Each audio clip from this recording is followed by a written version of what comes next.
Bab ke-18. Sudahlah nak, biarkan saja dia pergi, dia hanya merepotkanmu saja nanti. Kata seorang lelaki kepada gadis cantik yang terlihat sedih. Haruka pergi dan menangis masuk kamar, ia sangat bersedih melihat ayahnya begitu tega mengusir Erik. Di samping itu Haruka juga bertanya-tanya siapa orang yang membayar hutang-hutang keluarganya, muncul dugaan dipikirkan Haruka, kenapa hutang keluarganya dibayar oleh seseorang setelah kemunculan Erik hari ini. Haruka juga sangat bingung sebab nama keluarga Brown sangat masuk akal dengan nama Erik Brown. Mungkinkah Erik yang melakukan semua ini? Sebenarnya dari mana asal-usul dia? Haruka terus bertanya-tanya pada dirinya sendiri di dalam hati mengenai siapa Erik ini. Sedangkan semua keluarga Kobayashi sangat gembira dikarenakan hutang-hutang keluarga mereka sudah lunas. Patriark, siapa sebenarnya keluarga Brown yang membantu keluarga kita? Bukankah keluarga Brown sudah hilang selama 17 tahun yang lalu dan kenapa keluarga kita dibantu oleh mereka? Tanya salah satu anggota keluarga Kobayashi. Entahlah, aku juga tidak tahu apa alasan mereka membantu keluarga kita, yang penting kita hari berterima kasih kepada keluarga Brown bagaimanapun caranya. Balas Patriark dengan tidak ambil pusing. Kembali ke Erik, hari sudah sangat malam dan jam sudah menunjukkan pukul 23. Erik bingung dia mau pergi kemana karena Erik belum punya kenalan atau keluarga di Jepang. Dan pada saat itu hotel-hotel pun sudah tutup serta kota Yokohama sudah sepi di tengah malam hari. Dengan terpaksa Erik harus tidur di jalanan seperti pengemis. Di malam itu Erik tidur di pinggir jalan sambil terus berpikir cara menemukan Laira. Laira, aku harap semoga kita dipertemukan kembali. Ucap Erik dalam hati, malam itu Erik dipenuhi dengan kerinduan terhadap sosok Laira, tapi dia bingung harus mencari Laira di mana. Keesokan hari Erik berencana untuk membeli satu apartemen untuk ia tinggali di sana. Namun tak jauh dari sana ia melihat sekumpulan pemuda yang mengelilingi seorang wanita. Dan Erik pun langsung menghampiri mereka. Hai! Apa yang kalian mau lakukan kepada wanita itu? Erik terlihat sangat berani. Dia begitu fokus ke arah tawanan. Semua gangster itu menengok ke belakang mencari sumber suara, dan itu adalah suara Erik. Erik, tolong aku! Teriak Haruka. Mendengar suara itu sangat familiar di telinga Erik. Ya betul, perempuan itu adalah Haruka yang dikelilingi oleh gangster. Haruka, apa yang mau mereka lakukan kepadamu? Tanya Erik penasaran. Aku juga tidak tahu, mereka mencarimu dan ingin balas dendam katanya. Balas Haruka. Gadis itu memiliki feeling tidak baik tentang mereka. Mendengar itu Erik sedikit terkejut. Karena ia baru saja tiba di Jepang dan belum pernah berbuat keonaran di sana. Oh, jadi kau yang mematahkan kaki temanku kemarin? Kata salah satu anggota gangster. Akhirnya Erik mengerti apa yang sebenarnya mereka inginkan dari Erik. Mereka ingin membalaskan dendam teman mereka yang Erik hajar kemarin pas menyelamatkan Haruka. Maaf sebelumnya tuan, teman kamu yang duluan menyerangku kemarin. Balas Erik. Begitu santai namun terlihat tidak sedang main-main. Namun anggota gangster itu tak mau mendengar penjelasan dari Erik. Mereka semua langsung maju dan niat ingin membunuh di mata semua gangster itu muncul.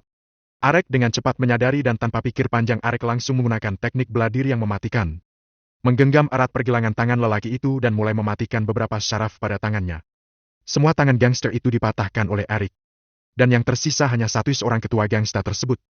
Lalu ketua gangster itu berlari dan menendang bagian dada Erik. Erik tak dapat menghindar karena ketua gangster tersebut terlalu cepat dan gesit. Erik bangun dan menyerang si ketua gangster tersebut, namun ketua gangster itu mendaratkan pukulan keras di leher Erik, membuat Erik tak sadarkan diri. Ketua gangster itu tertawa lepas. Hahaha, dasar anak kecil, beraninya kau mengganggu di wilayahku. Aku pastikan hari ini nyawamu hilang. Katanya sambil bersikap sombong. Ketika ketua gangster itu mengeluarkan pisau dan hendak menusuk Erik, tiba-tiba muncul dua orang berpakaian seperti pengemis dan menyerang ketua gangster itu. Hei kalian! Apakah kalian juga mau ikut campur? Apa kalian teman bucah itu? Baguslah kalau begitu akan aku musnahkan kalian semua. Ucap ketua gangster itu. Tanpa kata apapun mereka berdua langsung menyerang ketua gangster itu dan membunuhnya. Sontak pemandangan itu disaksikan oleh semua anak buah gangster itu dan membuat mereka ngeri. Haruka di samping itu juga terkejut dan pertama kali ia melihat pembunuhan di depan matanya. Haruka berlari ke arah Erik dan ingin melihat kondisinya. Namun dua orang berpakaian lusuh itu langsung membawa Erik pergi dengan kecepatan tinggi, seperti kilatan cahaya. Pada saat itu Haruka berlari pulang dan langsung menemui ayahnya. Ayah, tolong semakan Erik, dia baru saja menyelamatkanku dari kepungan gangster, dan dia diculik oleh seseorang. Ucap Haruka. Yang tergopoh mendatanginya ayahnya. Apa? Dia culik oleh seseorang? Syukurlah, kenapa kau begitu mengkhawatirkannya? Biarkan dia diculik, orang miskin seperti dia pantas menerima hal itu. Balas ayah Haruka dengan belak-belakan. Mendengar penyataan ayahnya yang begitu kasar tentang Erik, Haruka sangat sedih dan menangis masuk kamar. Kembali ke Erik, dia saat itu terbangun dari pingsannya dan dia kebingungan apakah dia susah mati atau telah diselamatkan oleh seseorang. Ketika Arik melihat sekelilingnya, Arik sadar bahwa ada orang dua berbaju lusuh duduk di dekat pintu. Hei kalian, apakah kalian lagi yang menyelamatkanku? Dan kalian berdua bukankah tinggal di kota Lenat, kenapa kalian bisa berada di Jepang? Tanya Arik tidak mengerti. Diam saja nak, kami telah diperintahkan oleh bos kami untuk terus mengikuti dan mengawasimu kemanapun kamu pergi. Balasnya jujur. Mendengar itu Arik semakin penasaran, siapa orang di balik bos yang mereka maksud itu. Bisakah aku bertanya sekali lagi, siapa nama bosmu itu dan dari mana dia berasal? Tanya Arik. Sambil terus memperhatikan lelaki itu. Mendengar pertanyaan Arik, dua orang tadi hanya menggelengkan kepala dan tersenyum kecut sembari berkata. Aku tidak bisa memberitahumu, nanti kau akan tahu sendiri siapa sebenarnya dia. Ucapannya tegas. Di posisi ini Arik benar-benar sangat bingung, siapa bos di belakang mereka berdua yang terus mengawasinya dan menjaga keselamatannya saat ini. Baiklah kalau begitu, aku tidak akan menanyakan pertanyaan itu lagi, dan bagaimana dengan perempuan tadi, apakah dia dibawa oleh ketua gangster itu? Kata Arik, sambil menatap orang yang dia ajak bicara. Oh tidak nak, kami berdua memberi pelajaran ke semua gangster itu dan membunuh bos mereka supaya tidak ada kerusuhan yang mereka buat lagi. Jelasnya tegas. Mendengar itu Arik sedikit lega. Kalau kami boleh tahu kenapa kamu tiba-tiba berangkat ke Jepang, Erik? Tanyanya dengan penasaran. Aku berada di sini untuk melanjutkan studi kuliah dan mencari seseorang. Lanjut Arik tenang. Begitu ya, sungguh bagus. Balasnya mengerti. Apakah aku boleh pergi sekarang? Tanyanya penasaran. Belum. Memang keadaanmu tidak terlalu parah, kau bisa pergi dari sini besok pagi. Katanya tegas. Mendengar itu Erik hanya mengangguk. Setelah bermalaman di gubuk kecil tempat kedua orang itu tinggal, di pagi harinya Erik langsung bangun dan berpamitan untuk pergi. Sekarang tujuan Erik pertama untuk membeli sebuah apartemen untuk dia tinggali. Erik langsung masuk ke sebuah gedung besar dan dia di sana untuk membeli satu buah apartemen. Erik berjalan menuju staf pembayaran. Nona, berapa harga satu apartemen di sini? Tanya Erik. Dengan penasaran, sambut menatap tegas wanita berseragam itu. Mendengarnya staf perempuan itu langsung memandangi Arik dari penampilannya, dan staf beranggapan Arik hanyalah angka muda yang iseng-iseng bertanya harga apartemen dan tidak membelinya. Sapam! Cepatlah kemari, tolong usir anak muda ini, dia mau membuat masalah di sini. Ucap staf perempuan itu. Memasang tatapan tajam. Arik terkejut mendengar pernyataan staf tadi soalnya dia bertanya dengan sikap yang sangat baik dan sopan. Hai Nona, mengapa kau begitu kepadaku? Apakah aku pernah membuat masalah di sini? Aku ingin membeli satu buah apartemen untuk ditinggali, apakah itu suatu masalah bagimu? Padahal saat itu Arik terlihat sangat serius. Namun dia direndahkan begitu saja. Haduh, dasar bocah tidak waras, sudah banyak anak muda sepertimu datang ke sini hanya menanyakan harga dan tidak membelinya. Aku sudah bosan melayani orang seperti mereka, dan itu termasuk sepertimu. Sudah pergi sebelum aku memanggil satpam lagi. Katanya malas untuk melayani. Non, apa salahnya kamu menyebutkan harga lagi pula, aku pasti akan membelinya kalau mampu. Sambut Arik. Dengan perasaan tidak mengerti. Satpam! Cepat kemari, seseorang telah membuat onar, usir dia! Perintah seorang gadis dengan suara yang lantang. Lalu tiga satpam datang langsung memegangi tang Arik dan mau mengusirnya. Hai kalian semua, tunggu dulu, ini hanyalah kesalahpahaman, aku di sini ingin membeli apartemen, aku bertanya harganya tapi aku ditanggapi sebagai pembuat onar. Kata Arik. Lelaki terlihat bingung akan situasi saat ini. Anak muda, baiklah kalau begitu aku akan menyebutkan harganya dari yang paling murah dan paling mahal. Kayaknya dengan tegas. Harga satu apartemen yang paling murah adalah $450.000 AS dan untuk yang termahal $1 juta AS. Apakah kau terkejut mendengar harga sebesar itu? Hahaha, aku yakin kau sangat terkejut. Celah staf perempuan itu dengan sombong. Tentu uang segitu bukanlah hal yang sulit bagi Arik sekarang, bahkan dia mampu membeli 10 juta apartemen banyaknya dengan uangnya yang sekarang.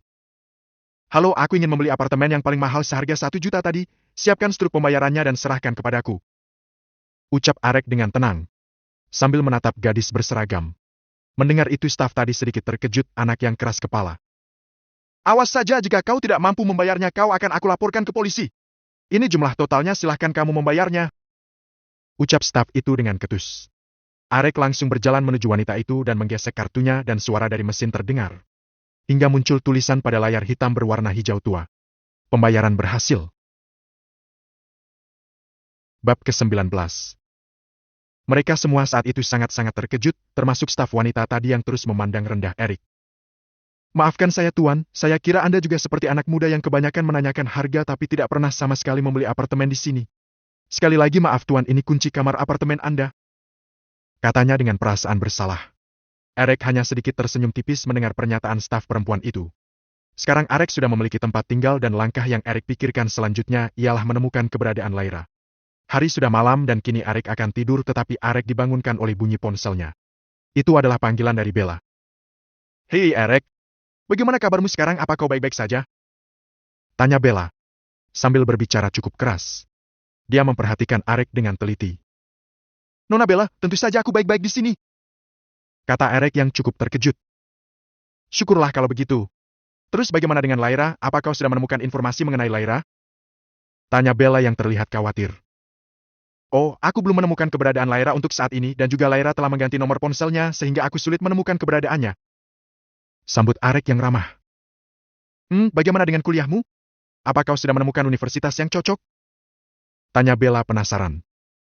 Oh itu, aku belum menemukan dan belum mendaftar di universitas, tapi besok akan aku usahakan untuk mendaftar di universitas di sini. Balas Arek dengan jujur. Begitu ya, semoga kamu betah ya Arek di universitas barumu, ingat jangan lupakan Bella yang imut ini, haha. Ucap Bella. Dia terlihat cukup senang mendengar perkataan dari Arek. Oh tentu saja Nona Bella yang cantik dan imut mustahil Ericini bisa melupakanmu, kalau begitu aku mau istirahat dulu Nona Bella yang cantik dan imut. Dadah. Kata Arek. Lelaki itu langsung melambaikan tangan kanannya sebagai salam perpisahan. Setelah mematikan panggilan Bella, Erik langsung istirahat tetapi Erik teringat bahwa tujuannya ke Jepang bukan hanya untuk Lyra, tapi untuk menemukan kebenaran keluarga yang bernama Brown. Setelah istirahat semalam, Erik bangun pagi untuk pergi melakukan pendaftaran di Yokohama University. Setelah melakukan pendaftaran, ini adalah hari pertama Erik merasakan kuliah di Jepang. Erik berpenampilan seperti biasanya, berkacamata dan berpakaian lusuh. Erik sengaja berpenampilan seperti itu untuk mencari teman yang benar-benar menerima dia apa adanya. Setibanya Erik di Yokohama University, ia sangat terpukau melihat kemegahan bangunannya yang mewah, tidak seperti universitas dia sebelumnya. Setelah itu, Erik langsung mencari kelas barunya lalu masuk dan memperkenalkan diri. Dan setelah perkenalan diri, Erik langsung duduk di kursi tengah belakang, tapi pada saat dia duduk kursinya tiba-tiba ditendang oleh seorang mahasiswa di belakangnya. Hei pengemis, apa yang mau kau lakukan? Apakah kau berpikir untuk duduk di depanku? Pergi dan menjauh dari pandanganku, katanya, sambil mengejek dan merendahkan Erik. Mendengar perkataan pria itu semua isi kelas Erik tertawa terbahak-bahak. Kecuali ada satu pria yang duduk paling ujung belakang kelas, dia tidak sama sekali senyum ataupun tertawa. Lalu pria yang paling belakang tersebut memukul meja dengan sangat keras dan meminta semua isi kelas diam. Hingga terdengar suara benda berat yang terpukul oleh sesuatu. Diam kalian semua! Kata seseorang dengan suara yang lantang. Mendengar pria itu berkata diam, seisi kelas langsung terdiam karena tak berani berurusan dengan pria tersebut. Lalu siapa sebenarnya pria itu? Dia Naruto Nakagawa. Dia adalah seorang ketua gangster yang paling ditakuti di kota Yokohama. Bahkan anak paling kaya di kampus itu sangat takut atau bahkan mereka semua tidak berani mengusik kesenangan Naruto. Bisa dipastikan Naruto adalah preman kampus. Hai sobat kesini dan mari duduk bersamaku saja. Ucap Naruto. Lelaki itu terlihat begitu baik kepada Arek. Pada saat mendengar Naruto mengajak duduk Arek sangat senang, apalagi Naruto membelanya tadi. Naruto sendiri adalah mahasiswa yang bandel dan berandalan, tapi dia tidak suka melihat seseorang dibully atau dihina seperti Arek tadi. Hei sobat, perkenalkan namaku Naruto Nakagawa, dan nama kamu siapa? Kata Naruto, sambil menatap wajah Erik. Sebelumnya terima kasih telah membantuku Tuan Naruto, perkenalkan namaku Erik Brown. Ucap Arek dengan santun. Senang bisa berkenalan denganmu Erik, ngomong-ngomong aku dengar kau mahasiswa pindahan dari kota Lenat. Aku ingin tahu apa sebenarnya tujuanmu pindah. Tanya Naruto basa-basi. Aku pindah ke Jepang untuk mencari seseorang Tuan Naruto. Balas Arek dengan jujur. Siapa orang yang kamu cari itu? Tanya Naruto penasaran. Dia seorang wanita bernama Lyra, untuk saat ini aku belum bisa menemukan keberadaannya. Sambut Arek tegas. Mendengar Arek yang pindah ke Jepang hanya untuk mencari seseorang wanita, wajah Naruto langsung menjadi sedikit pucat, sebab yang Arek cari adalah sepupunya sendiri Lyra. Oh begitu Erik, bisakah kamu duduk di seberang sana? Aku tidak nyaman di dekatmu. Pinta Naruto dengan tenang. Mendengar itu Erik terkejut sekali melihat sikap Naruto yang berubah drastis, yang tadinya sangat baik sekarang seolah-olah mengusir Erik. Namun Erik dengan santai menanggapinya. Oh tentu saja Tuan Naruto, aku sangat senang dengan keputusanmu. Balas Erik santai. Semua sisi kelas hanya bisa terheran-heran melihat sikap Naruto yang awalnya cuek dan pendiam, tapi hari itu tidak berlaku setelah Naruto bertemu Erik. Erik sendiri heran kenapa pas dia menyebut nama Lyra wajah Naruto langsung menjadi pucat dan terlihat marah. Lalu Erik memberanikan diri menuju meja Naruto untuk menanyakan tentang Lyra. Naruto, jika boleh tahu apakah kau mengenal Lyra? Tanya Erik penasaran. Sambil menatap wajah Naruto tegas. Mendengar pertanyaan Arek tentang Lyra, Naruto seketika saat itu langsung marah dan meninju perut Arek sampai dia terpental dan terjatuh. Karena terkena serangan yang tiba-tiba diberikan oleh Naruto kepada dirinya. Kau jangan menanyakan hal semacam itu lagi jika ingin dirimu tenang dan lupakan soal Lyra yang kamu cari, kata Naruto. Lelaki itu mendadak kasar. Semua isi kelas terkejut melihat Naruto yang awalnya baik kepada Arek tiba-tiba menjadi marah dan menghajarnya. Arek di samping itu juga terkejut melihat perubahan sikap Naruto ketika dia menanyakan soal Lyra. Tiba-tiba di sela ketegangan suasana di dalam kelas muncul suara perempuan yang memarahi Naruto. Naruto, hentikan tindakanmu, tenangkan dirimu, kata seorang gadis cantik dengan suara khasnya. Suara itu berasal dari Fumiko Sora, dia adalah pacar Naruto. Naruto sendiri marah ke Arek karena dia benar-benar sangat menyukai sepupunya Lyra. Dia tak ingin melihat sepupunya itu dekat dengan pria lain. Ketika Naruto pertama kali melihat Lyra, dia langsung jatuh hati kepada sosok Lyra sepupunya itu. Ketika mendengar teguran dari pacarnya, Naruto langsung pergi keluar dari kelas. Hei anak lusuh, apa yang kamu katakan kepada Naruto sehingga membuatnya begitu marah? Hati-hati dengan dia adalah seorang ketua gangster yang paling kuat di kota Yokohama ini. Jika ingin hidupmu tenang, segera meminta maaf kepadanya, kata salah satu mahasiswa di dalam kelas itu. Namun Arek hanya diam dan langsung duduk kembali ke mejanya. Saat itu Arek sedang memikirkan bagaimana keadaan Lyra saat ini. Arek juga pada saat itu sangat emosi saat dirinya dipukuli oleh Naruto. Di sela menghayalnya Arek, tiba-tiba laki-laki yang menegurnya tadi dan menyuruhnya minta maaf sangat marah melihat Arek mengabaikan perkataannya. Dia berjalan dan langsung melakukan tendangan ke kepala Arek, tapi saat itu Arek sedang dipenuhi dengan emosi. Tanpa sengaja Arek menganggap serangan itu datang dari seorang Naruto. Tanpa pikir panjang Arek membalas serangan dengan santai. Laki-laki itu bernama Akira. Kaki jenjang Arek dihempaskan pada diri Akira membuat Akira langsung terpental dan jatuh ke lantai. Saat kejadian itu seisi kelas terkejut melihat Akira yang terluka, sebab mereka awalnya berpikir kalau Arek yang akan jatuh dan terluka. Setelah itu Akira berusaha untuk bangun, tapi tidak bisa disebabkan kakinya patah saat mengalami serangan balik dari Arek. Melihat Akira yang patah tulang, seisi kelas lebih ngeri lagi melihat Arek yang begitu kejam. Astaga Tuan, maafkan aku tak sengaja tadi memukulimu, sungguh aku minta maaf Tuan, aku akan tanggung jawab atas keselamatanmu, ucap Arek dengan tegas. Omong kosong, jelas-jelas kau sangat sengaja tadi, balasnya tidak senang. Tiba-tiba datang Naruto masuk kelas. Keributan apa yang terjadi di sini? Tanya Naruto, dengan memasang tatapan tajam. Bab ke-20. Ketika Naruto datang masuk kelas saat itu, ia terkejut melihat sahabatnya Akira terbaring di lantai. Siapa yang melakukan perbuatan seperti ini kepada Akira? Lalu seisi kelas menunjuk ke arah Arek. Naruto juga pada saat itu terkejut melihat sahabatnya yang jago bela diri Akira dibuat tak berdaya oleh Arek. Oh Tuan Naruto, ini hanyalah kesalahpahaman tadi, aku tak sengaja memukul Akira sebab dia yang duluan mau memukuliku. Omong kosong, kau seorang pendatang baru di sini, kenapa kau bertingkah seenaknya, akan kuhajar kau Arek, ucap Naruto. Naruto langsung berlari ke arah Arek dengan kecepatan yang tinggi. Tiba-tiba datang seorang wanita yang menghentikan Naruto. Naruto, hentikan tindakanmu itu. Itu adalah suara Haruka, hanya dia dan pacar Naruto yang berani melarang atau menasihati Naruto. Arek sendiri terkejut kenapa Haruka ada di kelas kampus Arek, mungkinkah Haruka juga berkuliah di sini? Erik, apa itu engkau? Haruka, apa yang kamu lakukan di sini? Lalu Haruka berlari ke arah Arek dan langsung meminta maaf karena tidak bisa membantu Arek kemarin. Sedangkan seisi kelas dibuat tak bersuara dan terheran-heran melihat Haruka yang mengenal Arek. Haruka, apa yang kamu lakukan dengan pemuda itu? Mungkinkah kalian sudah saling kenal? Ucap Naruto. Oh, tentu saja, dia menyelamatkanku 2 kali dari gangster-gangster jahat itu dan dia juga membunuh ketua gangster itu. Mendengar pernyataan dari Haruka, semua orang di kelas mulai takut dan ngeri dengan Arek termasuk Arika dan Naruto. Naruto juga terkejut mendengar pernyataan Haruka kalau Arek adalah pembunuh ketua gangster dia, yang dia tahu ketua gangster sebelum belum pernah ada yang bisa mengalahkannya ataupun menyakitinya sedikit pun. Akan tetapi, ketua gangster itu telah dibunuh oleh seseorang dan menurut pengakuan Haruka, orangnya itu adalah Arek.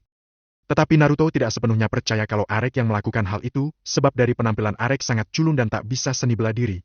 Begitupun teman sekelas yang lain, mereka tak percaya apa yang dikatakan Haruka, dan mereka semua tertawa terbahak-bahak. Kenapa kalian tertawa? Apa kalian tidak mempercayaiku? Sudahlah, kalau ada dari kalian yang berani menyentuh Arek, akan aku pukul perut kalian. Mulai saat itu semua isi kelas mulai menghormati Arek karena dia teman dekat Haruka, di mana Haruka sendiri terkenal di kampus itu sebagai mahasiswi yang paling berprestasi dan cantik. Terima kasih atas bantuanmu Nona Haruka, ucap Arek. Tidak apa-apa Arek. Apakah kamu juga berkuliah di kampus ini? Sepertinya begitu Nona Haruka. Hari itu seusai kelas kampus berakhir, Naruto maju ke depan kelas dan mengumumkan sesuatu. Kepada teman-teman kelasku semua, hari ini saya Naruto Nakogawa ingin mentraktir kalian semua untuk makan malam di restoran Red Lantern. Aku harap semua wajib hadir tanpa terkecuali. Semua isi kelas bersorak bahagia, sebab ini baru pertama kali mereka diundang makan malam oleh Naruto. Alasan Naruto mengundang mereka untuk makan malam ialah untuk mempermalukan Eric di restoran tersebut, sebab ia masih ingin membalas dendam tapi ia tidak bisa sebab itu adalah teman Haruka. Eric, pokoknya kau harus ikut nanti makan malam. Oh, tentu saja Haruka, sebab aku ingin lebih akrab dengan teman kelas lainnya. Dan malam pun tiba, semua teman kelas Eric sudah hadir di restoran Red Lantern. Red Lantern itu sendiri adalah restoran paling mahal dan bergengsi di kota Yokohama. Dan orang-orang biasa belum tentu bisa makan di restoran itu. Inilah alasan Naruto pertama memilih restoran itu untuk mempermalukan Eric, sebab dari segi pandangannya, Eric adalah orang yang miskin. Satu meja dikelilingi full oleh teman kelas Naruto, termasuk Haruka dan Akira sudah ada di sana. Tak lama kemudian datang Eric. Maaf teman-teman, aku terlambat. Ketika saat itu Eric mau duduk tapi tak ada yang mau duduk berdekatan dengan Eric. Hei Lusu, jangan kau duduk di sini, cari tempat yang lain, aku tak mau duduk berdekatan denganmu. Dan begitu seterusnya, tak ada yang mau menerima Eric duduk di dekat mereka. Di posisi ini Eric sudah sangat malu, karena ia dipandangi oleh banyak orang. Eric, kemari duduk saja bersama aku, ucap Haruka. Haruka, jangan, kalau kamu mengajak dia duduk di sini otomatis dia berada di sampingku, aku tidak mau hal itu terjadi, lebih baik suruh saja pemuda lusuh itu pulang. Ucap salah satu teman kelas mereka. Haruka, kenapa kamu tidak meminta Eric untuk kembali pulang dulu? Lain kali kamu bisa mengundangnya keluar untuk makan malam. Lihat saja betapa berantakan dan sulitnya penataan meja dan tempat duduk sekarang. Memalukan, ucap salah satu gadis teman kelas mereka. Di posisi itu siapapun yang merasakannya pasti akan merasa malu yang sangat-sangat memalukan. Naruto pada saat itu segera angkat bicara. Lalu Naruto angkat bicara. Ya, Eric tidak harus pergi. Namun dia harus pergi dan duduk di meja di sana untuk makan malam sebagai gantinya. Aku akan memberinya beberapa hidangan di atas piring. Lagi pula itu tidak akan membuat banyak perbedaan baginya, kan? Oke, menurutku itu ide yang bagus. Karena Eric hanyalah orang miskin, kita seharusnya tidak membiarkan dia terbiasa makan terlalu banyak makanan enak. Jika tidak, dia tidak akan mampu membayar nafsu makannya di masa depan. Ucap Akira. Oh Eric, seperti ini nasibmu, bagaimana kalau kamu duduk di meja sebelah sana sendirian? Bukankah itu ide yang bagus, soalnya kamu belum pantas duduk bersama kami di sini. Gumam Naruto. Sejujurnya, Eric hanya ingin membanting tangannya ke atas meja dan segera pergi. Namun, begitu dia berdiri, Eric segera berubah pikiran. Meninggalkan? Jika dia pergi, bukankah dia akan diejek dan diejek sepanjang hari oleh mereka tanpa alasan sama sekali? Baiklah Tuan Naruto, aku akan duduk di sana sendirian. Mendengar itu Naruto hanya tersenyum kecut. Sebab rencananya yang ingin mempermalukan Eric kini akan berjalan dengan lancar. Ayo teman-teman, silahkan dipesan menu apa yang kalian inginkan. Ucap Naruto. Menu-menu makanan di sana sangat mahal, mulai dari $700 harga yang paling murah hingga $12.000 yang paling mahal. Bagaimana kalau kita pesan 2 porsi hidangan khas yang berbeda seharga $5.000, mungkin itu sudah cukup teman-teman. Ucap Naruto. Semua teman kelas hanya menerima keputusan Naruto, sebab mereka hanya ditraktir, mengingat kapan lagi mereka bisa memasuki restoran tersebut. Ketika hidangan khas mereka datang, mereka sangat senang menikmatinya, sedangkan sisi lain Eric hanya menerima kentang goreng dan air putih. Hei, lihatlah si Eric. Apa kau tidak memesankannya sesuatu yang enak, Naruto? Ucap Akira. Oh, pemuda itu tidak pantas menikmati makanan di sini, sebab dia hanya pemuda kampungan, sangat cocok untuk dia makan kentang goreng dan air putih. Gumam Naruto. Betul sekali, sungguh pemuda yang malang, kenapa dia hadir padahal di sini bukan tempatnya, Ucap salah satu gadis teman kelas mereka. Eric sendiri pun telah menyadari kalau ini hanyalah akal-akalan Naruto untuk mempermalukannya malam itu. Lalu Eric berencana untuk memesan semua menu restoran itu, tapi tiba-tiba satu baris panjang pelayanan berjalan ke arahnya dan membawakan semua jenis hidangan di restoran itu, mulai dari yang paling murah hingga yang paling mahal. Mejanya full dengan hidangan khas. Eric terkejut siapa yang melakukan ini. Mungkinkah Naruto? Tapi melihat hidangan di meja Naruto hanya 2 jenis, tentu yang mengirim semua hidangan bukan dari Naruto, tetapi dari siapa semua hidangan ini? Semua teman-teman yang berada di meja Naruto, bahkan Naruto pun terkejut melihat banyak pelayan yang berbaris membawakan makanan ke meja Eric. Wah, lihatlah Eric, banyak sekali makanan di mejanya, mungkinkah dia yang memesan makanan itu? Sedangkan kita hanya 2 jenis hidangan khas saja. Ucap salah satu teman mereka. Melihat makanan di mejanya yang banyak dan mahal, Eric benar-benar tidak ragu atau takut untuk membayar, walaupun seseorang mungkin telah memesan untuk menjebaknya. Karena uang bukan masalah bagi Eric sekarang. Hei Haruka, apakah kau mau mencoba makananku? Mendengar itu, Haruka langsung duduk menuju meja Eric. Terima kasih Eric, aku dengan senang hati menerima tawaranmu. Eric, bolehkan kami juga ikut merasakan makanan di mejamu itu? Ucap seorang teman kelas mereka. Oh, tentu saja kalian semua boleh bergabung dan mencicipinya. Mendengar ajakan Eric, semua teman kelas di meja Naruto langsung pindah ke meja Eric, dan hanya menyisakan Naruto dan Akira di meja tersebut. Niat awal Naruto mempermalukan Eric kini berbalik sendiri, dia yang mempermalukan dirinya.